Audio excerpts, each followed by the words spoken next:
2 Corinthiens 8. Nous vous faisons connaître, frères, la grâce de Dieu qui s'est manifestée dans les églises de la Macédoine. Au milieu de beaucoup de tribulations qui les ont éprouvées, leur joie débordante et leur pauvreté profonde ont produit avec abondance des riches libéralités de leur part. Ils ont, je l'atteste, donné volontairement selon leurs moyens et même au-delà de leurs moyens. Nous demandons avec des grandes instances la grâce de prendre part à l'assistance destinée aux saints. Et non seulement ils ont contribué comme nous l'espérions, mais ils sont d'abord donnés eux-mêmes au Seigneur, puis à nous. Par la volonté de Dieu, nous avons donc engagé Tite à achever chez vous cette œuvre de bienveillance, comme il avait commencé. De même que vous excellez en toutes choses, en foi, en parole, en connaissance, en zèle, à tout égard, et dans votre amour pour nous, faites en sorte d'exceller aussi dans cette œuvre de bienveillance. Parole du Seigneur. 2 Corinthiens 8, versets 1 à 7.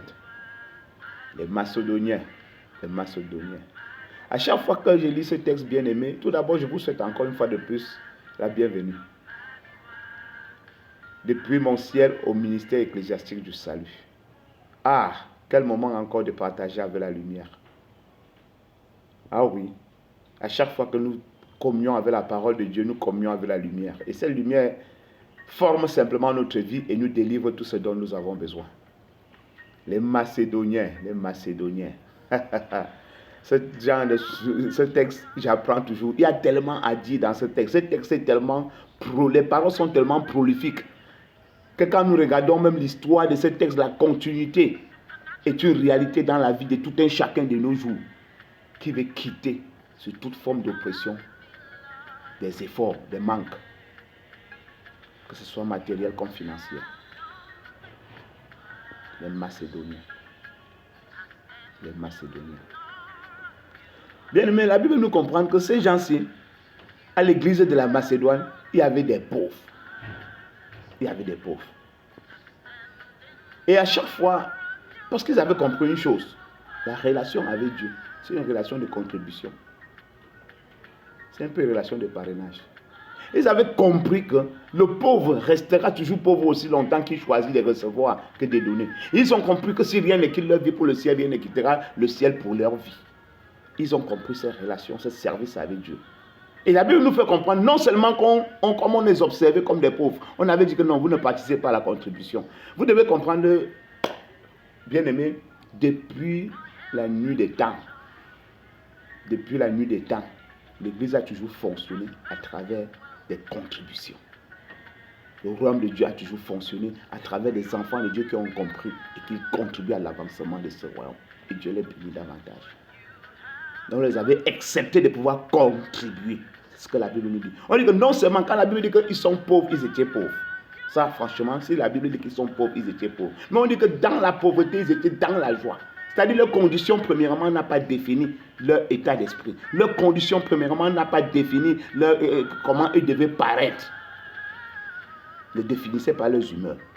Dans la joie.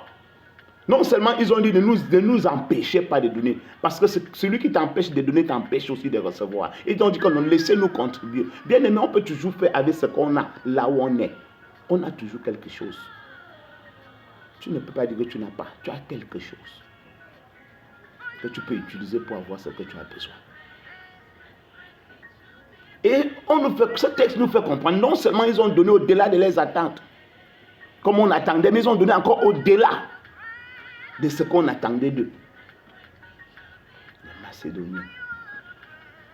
Les Macédoniens. Frères et sœurs, alors que nous prions tous pour le succès, dans tous les domaines de notre vie sociale, maritale, financière, pour la santé, pour la réussite de nos enfants, alors que nous prions pour l'impact, pour l'avancement de notre vision sur terre, bien aimé, je vais te faire comprendre une chose. Nous devons comprendre que notre rôle est très déterminant et crucial.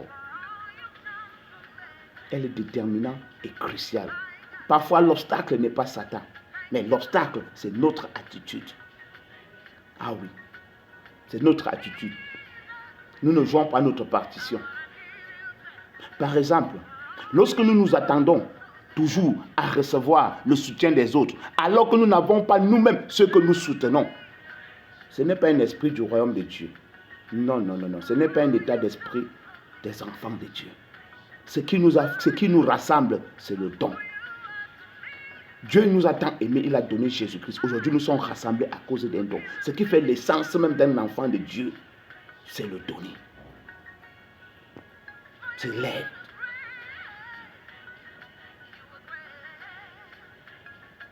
Ah oui. Tu ne dois pas attendre simplement qu'on te donne. Non, non. Ça, c'est tout simplement ne pas comprendre le royaume. Le réveil ne peut pas survivre dans une nation où les leaders d'église attendent constamment à recevoir sans donner. Ah oui. Ils attendent constamment à recevoir sans donner. Ils ne veulent pas, vous ne pouvez pas assister à une conférence que si elle est gratuite et que la nourriture est gratuite. Cela ne fait pas partie du royaume de Dieu. Il y aura toujours quelque chose à donner, comme je l'ai dit tantôt. Les gens du royaume ont l'état d'esprit des contributeurs et non de récepteurs. Nous avons l'esprit de contributeurs et non de récepteurs. Avant de demander du soutien, vous devez vous demander qui vous-même vous soutenez.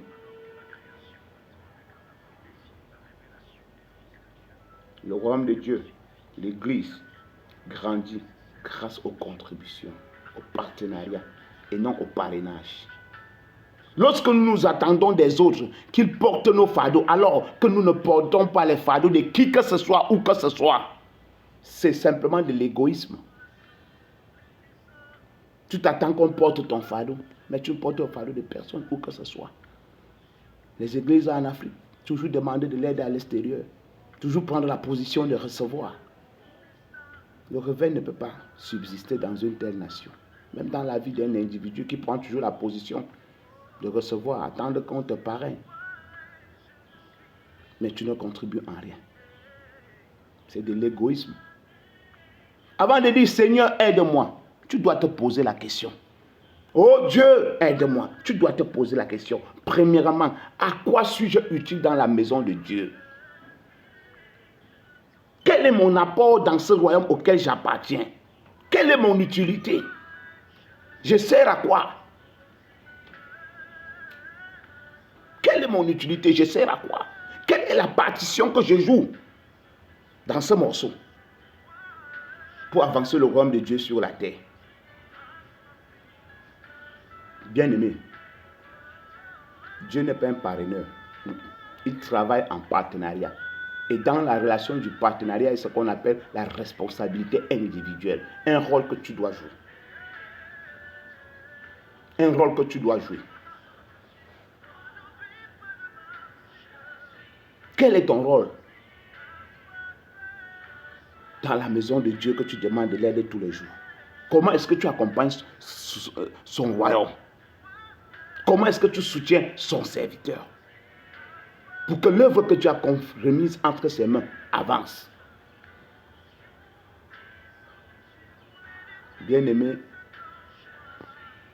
Dieu peut répondre à tous nos besoins. Il répond aux besoins de chaque ministère de l'évangile, de chaque individu. S'ils sont généreux et non preneurs. Si tu es généreux, Dieu répondra à toutes tes attentes. N'oubliez pas que demander constamment aux gens les éloigne de vous. Même expliquer tes problèmes aux gens croyant attirer de la sympathie. Non, non, tu les éloignes plutôt de toi. Explique ton problème à Dieu, là où tu peux recevoir la solution. Toi qui me visionnes. Toi qui me visionnes. Ne sois pas un récepteur. Change de position. Sois un grand contributeur dans le royaume de la maison du Seigneur. Sois un grand contributeur dans l'église où tu adores. Que ton offrande soit les 2 pièces de la veuve. Et on parlera de toi d'éternité en éternité comme nous parlons de cette veuve. Parce que Dieu ne peut pas t'identifier sans que tu ne viennes une célébrité. Dieu a identifié les 2 pièces de la veuve. 3000 ans après, nous en parlons d'elle. Parce qu'après ça, elle est devenue une célébrité pour l'éternité. Vivons avec l'éternité en vue. Bâtissons quelque chose là où nous allons retourner pour pouvoir trouver cela là-bas. Dans le ciel. C'est là où nous devons bâtir notre trésor.